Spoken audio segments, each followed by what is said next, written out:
طرز تنزیل، بطرز انزال نہیں، بطرز تنزیل۔ وَقُرْآنًا فَرَقْنَاهُ لِتَقْرَأَهُ عَلَى النَّاسِ عَلَى مُكْثٍ وَنَزَّلْنَاهُ تنزیلا۔ ایک حکمت تو ہو گئی عوام کے لیے، ایک حکمت خود رسول کے لیے صلی اللہ علیہ وسلم۔ كَذَلِكَ لِنُثَبِّتَ بِهِ فُؤَادَكَ وَرَتَّلْنَاهُ تَرْتِيلًا۔ اب ذرا نوٹ کیجئے، قلب محمدی کے لیے بھی اس پورے کلام کا ایک دم سہار آسان کام نہیں تھا۔ یہ اس لیے، یہ اسی سورہ الفرقان کی جو آیت کا میں نے ایک حصہ آپ کو سنا دیا تھا، اسی کے اندر اس کا جواب آیا ہے، اسی آیت میں۔ آیت نمبر 32 ہے یہ سورہ فرقان کی۔ وَقَالَ الَّذِينَ كَفَرُوا لَوْلَا نُزِّلَ عَلَيْهِ الْقُرْآنُ جُمْلَةً وَاحِدَةً۔ یہ اعتراض ہے۔ جواب کیا ہے؟ كَذَلِكَ لِنُثَبِّتَ بِهِ فُؤَادَكَ۔ ہم نے یہ اس لیے کیا ہے نبی کہ اس کے ذریعے سے آپ کے دل کو ٹھہراؤ اور جماؤ عطا کرے، یہ ایک دم اس کا اتر جانا۔ اِنَّا سَنُلْقِي عَلَيْكَ قَوْلًا ثَقِيلًا، بڑا بھاری بوجھ ہے، ناقابل برداشت ہے، تاکہ رفتہ رفتہ آپ کا دل، اس کے اندر تقویت بڑھتی چلی جائے، اس کے اندر اور اس کا تحمل جو ہے، اس کی صلاحیت بڑھتی چلی جائے۔ كَذَلِكَ لِنُثَبِّتَ بِهِ فُؤَادَكَ وَرَتَّلْنَاهُ تَرْتِيلًا، اسی لیے ہم نے تھوڑا تھوڑا کر کے نازل کیا ہے۔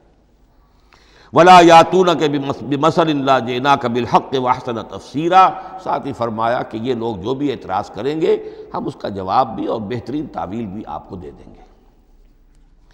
اب اگلی بحث یہ ہے، یہ قرآن کب اور کہاں نازل ہوا؟ یہ عام معلوماتی شے ہے، اس میں کوئی پیچیدگی نہیں ہے، لیکن اس کی اہمیت ہے، بہت ضروری ہے۔ وہ میں انشاءاللہ اگلی بحث میں، جبکہ قرآن کے سمجھنے کے جو اصول ہیں ان کو بیان کروں گا تو وضاحت سے بات آئے گی۔ یہ کہ یہ عام معلوماتی ایک ہمارے ذہن میں خاکہ رہنا چاہیے، زمان و مکان کا کیا رشتہ ہے قرآن کے ساتھ۔ قرآن نازل کب ہوا؟ ہمارا چونکہ عام طور پر جو معمول ہے، ہم تو جو کرسچین ایرا ہے اس کے حوالے سے ہمارے ذہن کے اندر سارا حساب کتاب ہے، تو سن 610 عیسوی سے لے کر 632 عیسوی تک شمسی حساب سے 22 سالوں میں قرآن نازل ہوا ہے۔ 571 حضور کی ولادت کا سال ہے، 571 عیسوی۔ 610 میں آپ 39 سال کے ہوئے، لیکن قمری حساب سے 40 کے ہو چکے۔ 610 میں قرآن کی تنزیل شروع ہوئی اور 632 میں آپ کا انتقال ہوا۔ 22 برس زمانی اعتبار سے نقشہ ذہن میں رکھیے، اور اسے ہم اگر دوسرے حساب سے کہیں گے تو عام الفیل، وہ جو ابرہہ آیا تھا بیت اللہ کو ڈھانے کے لیے، وہ سال عربوں میں بہت مشہور ہو گیا تھا، اور وہی سال حضور کی ولادت کا ہے۔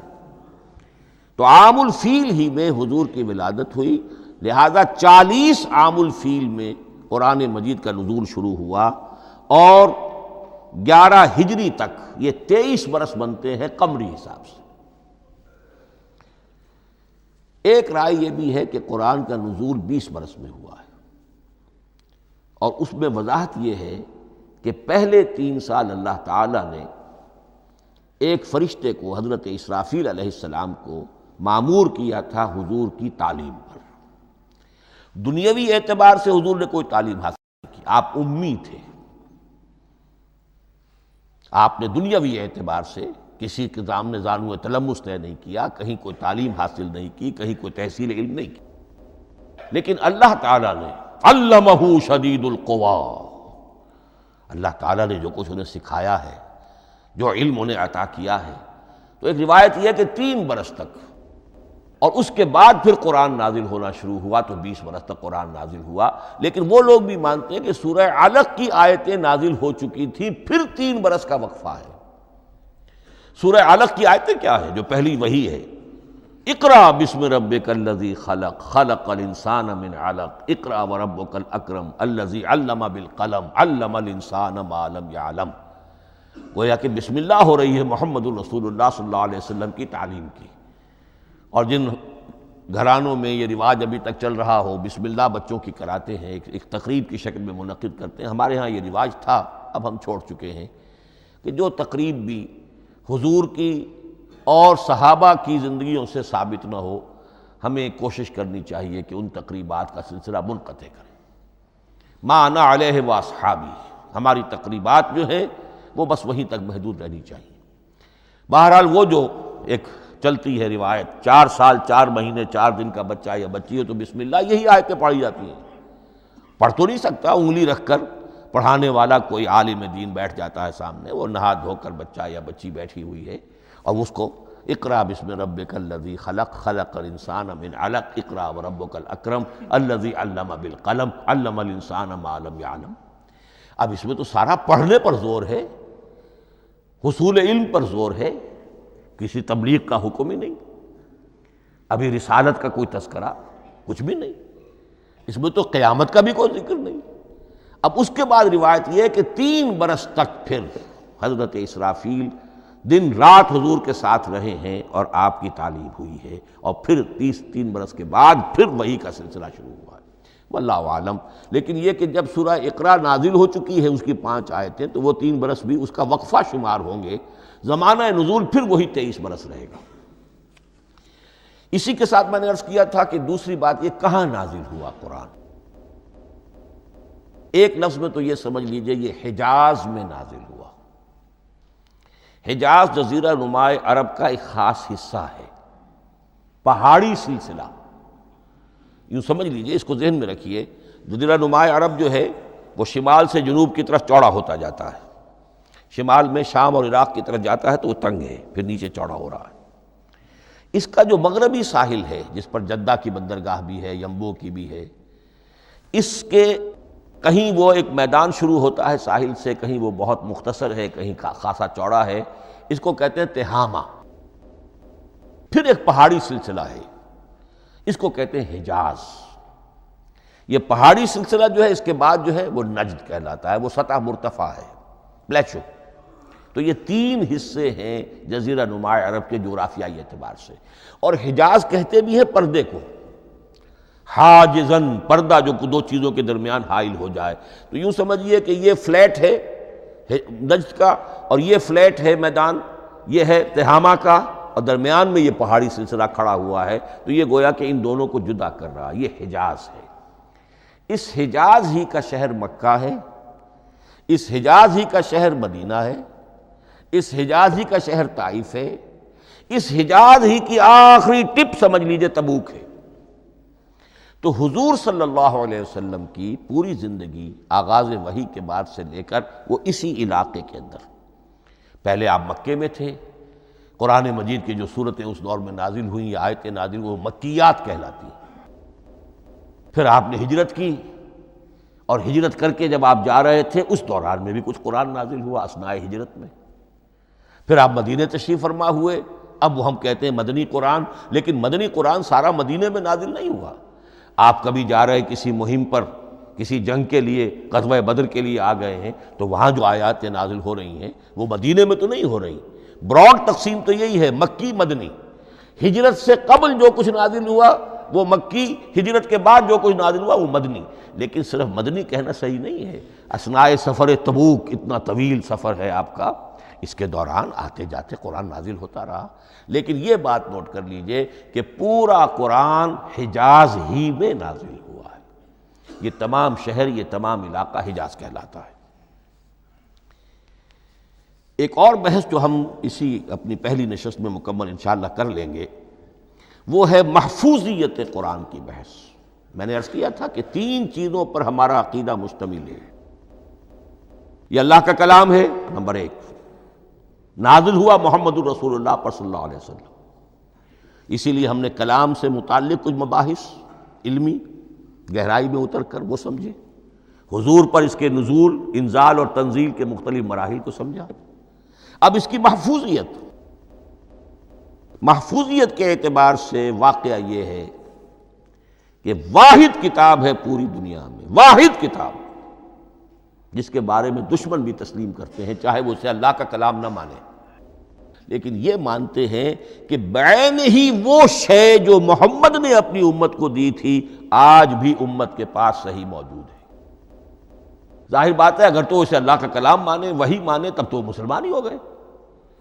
وہ تو یہی کہتے ہیں کہ بہرحال محمد نے چاہے خود لکھا، تصنیف کیا، جو بھی کچھ کیا اس کو چھوڑ دیجئے، لیکن جو شے محمد نے اپنی امت کو دی تھی صلی اللہ علیہ وسلم، بعین ہی وہ شے موجود ہے۔ تو یہ محفوظیت قرآن کی جو ہے، جبکہ کوئی اور دنیا کی کتاب اس کی مدعی ہی نہیں۔ تورات والوں کا سرے سے یہ دعویٰ ہی نہیں ہے۔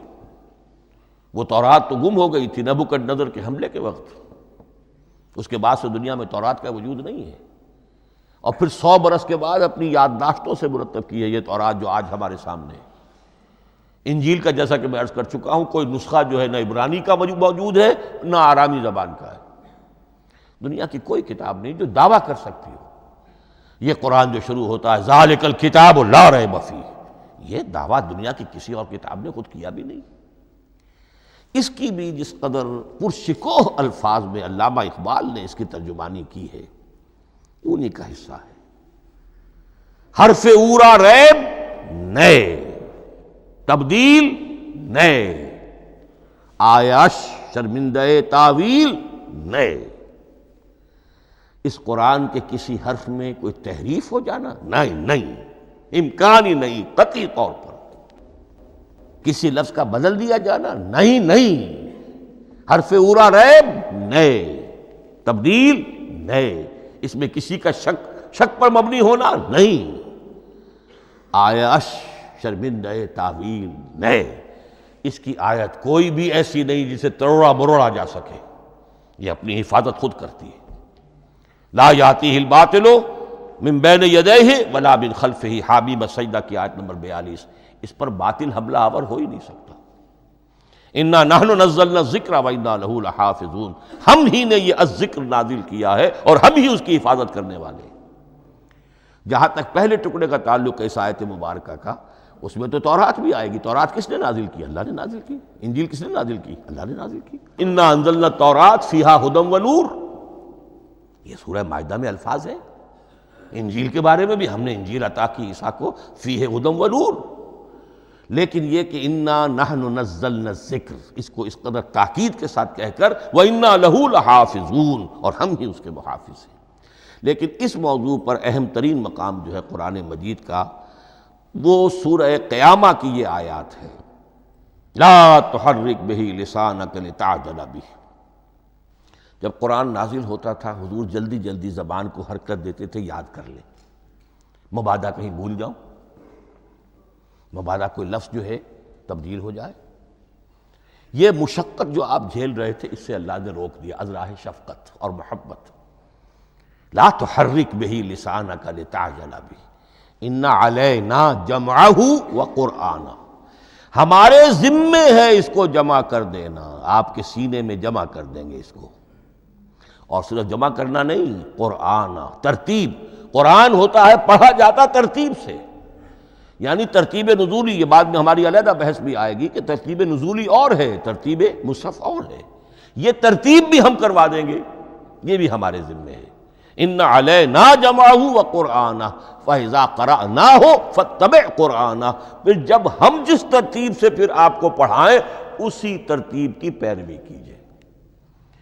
یہ جو ہے کہ قرآن کا جمع اور تدوین، یہ بھی اللہ تعالیٰ نے اس کی ضمانت لی، اور اس کی ترتیب بھی اللہ تعالیٰ ہی کی ضمانت سے ہے۔